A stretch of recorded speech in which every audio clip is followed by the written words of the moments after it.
I've made videos before about the danger for anyone buying property of being naive.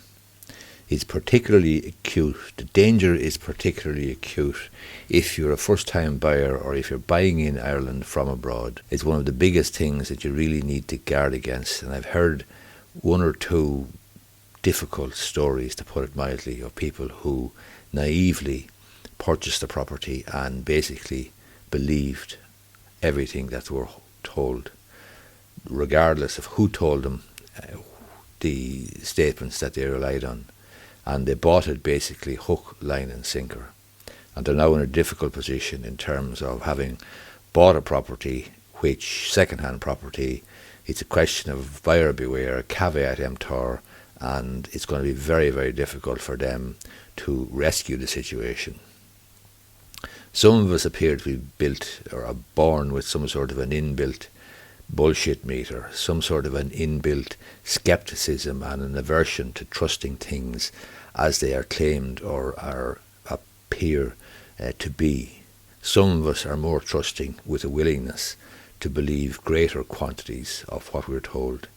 If you're buying property in Ireland from abroad, or if you're buying as a first-time buyer and you've no experience, then you really need to be in the group that has the bullshit meter built in and has the aversion to believing everything.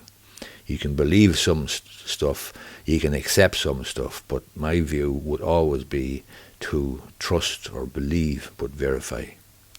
So avoid naivety, listen carefully, but carry out your own checks, trust but verify, shoot the breeze but recognise that you cannot rely on everything that you're told, especially when it comes to property.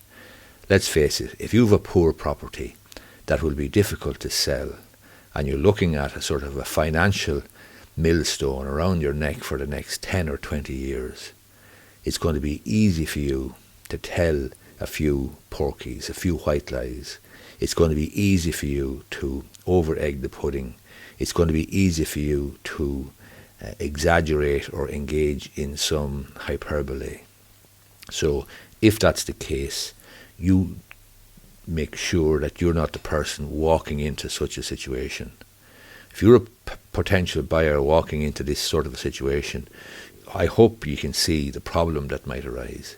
If you rely on what you're told, regardless of whether it's the vendor or the estate agent or some surveyor or anybody else for that matter, neighbours, etc., always be skeptical, carry out your own checks, but don't believe everything that you're told.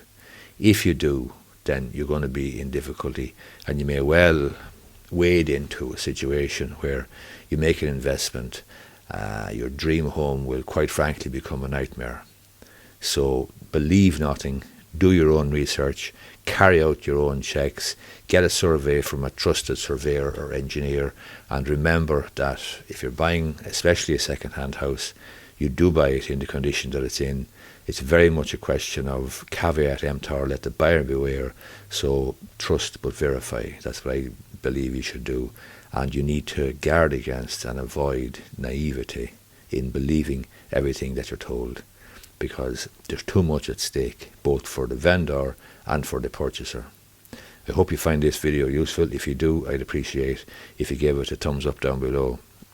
And you may be interested in subscribing to my YouTube channel. I make videos about Irish law, business, Irish business, small business, entrepreneurship, and that sort of thing. Thanks a lot.